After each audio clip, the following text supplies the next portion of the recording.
কাকা আসসালামু আলাইকুম। ওয়ালাইকুম সালাম। কাকা, বাংলাদেশে এই সামনে যে ফেব্রুয়ারি মাস আসছে 26 সালে বাংলাদেশে নির্বাচন হওয়ার কথা, আপনি কি মনে করেন যে এই নির্বাচন ফেব্রুয়ারিতে হবে বাংলাদেশে? নির্বাচন এখন ব্যাপারটা হচ্ছে এটা সরকারের ব্যাপার এবং সরকার ঘোষণা দিয়েছে, যেহেতু ঘোষণা দিয়েছে এখন যদি দেশের পরিস্থিতি ভালো হয় তাহলে নির্বাচন হয়তো ফেব্রুয়ারিতে হতে পারে। আর যদি পরিস্থিতি যদি একটু বিভ্রান্তি মতো হয় তাহলে হয়তো বিলম্ব হতে পারে, মানে আশঙ্কা প্রকাশ করছে। হ্যাঁ, আশঙ্কা প্রকাশ করছে। হ্যাঁ, তাছাড়া তদুপরি আমাদের যে সেনাপ্রধান আছে উনি যতবেল ক্লিয়ারেন্স না দিচ্ছে ততদিন পর্যন্ত ভোট হওয়ার সম্ভাবনা কোনো মতেই নাই। আচ্ছা, দ্বিতীয় প্রশ্ন হচ্ছে আপনার কাছে, বাংলাদেশে বর্তমানে বিএনপি ফেভারিট দল এবং তারা মনে করছে যে তারা নির্বাচন হলে ক্ষমতায় যাবে।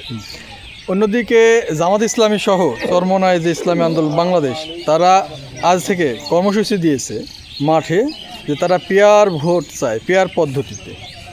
কিন্তু বিএনপি চাই যেভাবে সাধারণত এ যাবৎ ভোট হয়ে আসছে সেই পদ্ধতিতে। এখান থেকে দ্বন্দ্ব তৈরি হচ্ছে রাজনৈতিকভাবে। জামাত ইসলামী সহ অন্যান্য কয়েকটি ইসলামিক দল এরা বলছে পেয়ার সিস্টেম ছাড়া ভোটে যাবে না। সেক্ষেত্রে কি আপনি মনে করেন যে বিএনপির সাথে এদের সাংঘর্ষিক হবে মুখোমুখি রাজনৈতিকভাবে?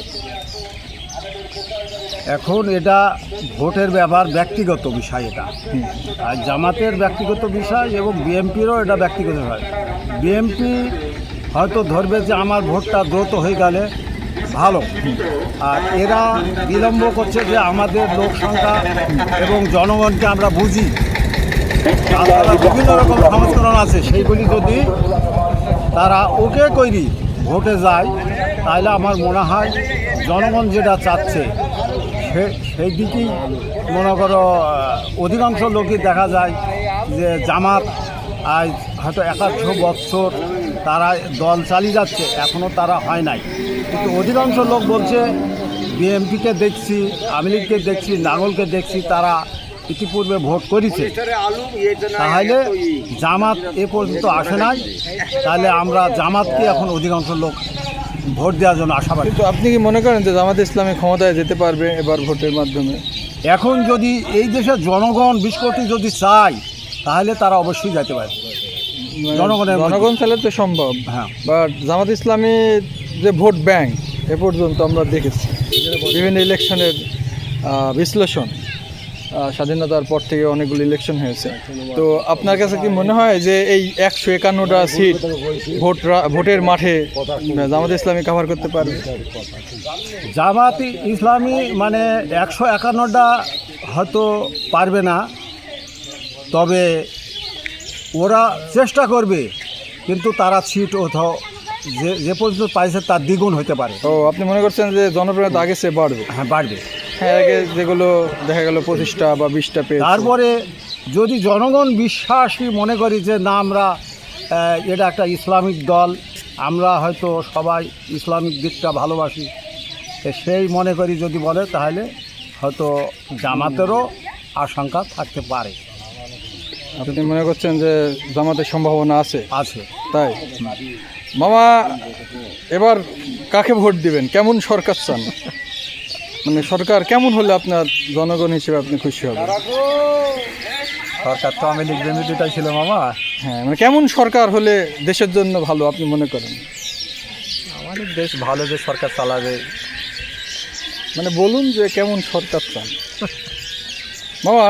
আমি দেখি আপনি দেশের না, কেমন সরকার চান? কেমন সরকার মানে একজন নাগরিক হিসেবে আপনি কেমন সরকার? সব থেকে যে খারাপ সরকার হবে আমি তাকে চাই। খারাপ সরকার কেন চান? আমি চাই এই দেশে মানুষকে শাসন করতে হলে খারাপ লোককে বেশি দরকার আছে। খারাপ লোককে দরকার, মানে তার মানে আপনি এখানে কিন্তু আমি শাসন চাই, মানুষকে যাতে যে শাসন করতে পারবে ওই তাকে চাই। বর্তমান সরকার কি শাসনে ব্যর্থ? না, অবশ্যই ব্যর্থ, কারণ সে তো কুকুরকে সে বলতে জানে না। তুমি পক্ষে কাজ কি?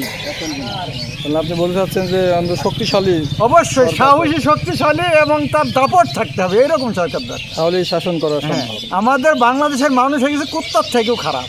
এজন্য এই কুত্তাকে শাসককে পিটাইলে অবশ্যই একটা এমন একটা শক্তিশালী সরকার দরকার যে তাকে কুবাইতে পারবে ঠিক মতো। বিএনপি, আওয়ামী লীগ, জামাতের মধ্যে কোনোটাই ভাই কিছু মনে করবেন না আপনারা, আমি কথা গেলা বললাম একবার টাটকা স্বরূপ এই দেশের পরিস্থিতি অনুযায়ী। মামা আরেকটা হয়তো প্রশ্ন, কথা গেলা শুনতে খারাপ লাগবে কিন্তু বাস্তবতা এটাই। সামনে যে ইলেকশন আসছে, এই ইলেকশনে মানে কেমন বিএনপি বা জামাতের মধ্যে আপনি কাকে এগিয়ে রাখবেন? মানে আমি ঠিক বলতে পারি, তবে বিএনপি একটা বৃহৎ দল, সেই হিসাবে বিএনপি আগেই থাকবে, কিন্তু বাংলাদেশের জনপ্রিয়তা হিসাবে এখন জামাতের জনপ্রিয়তা ভালো, মানে জামাত বলি না, ইসলামিক দলগুলা, মানে মানে ইসলামিক দলগুলো একটা জোট করলে ইসলামিক দলগুলা যদি জোটে যায় তাহলে সম্ভাবনা অবশ্যই হবে। একটা সম্ভাবনা থাকবে আর কি। অনেক ধন্যবাদ আপনাকে, অনেক সুন্দর কথা বলেছেন। দর্শক দেখুন, সবাই কিন্তু বলছে এবার কিন্তু ভোটে কি হবে বলা যাচ্ছে না, রদবদল হতে পারে, জামাত ইসলামেরও সম্ভাবনা রয়েছে, ওটা হবে না। সব মিলিয়ে কিন্তু নতুন রাজনৈতিক ধারা তৈরি হতে পারে। তো যারা চ্যানেলে নতুন এসেছেন সাবস্ক্রাইব।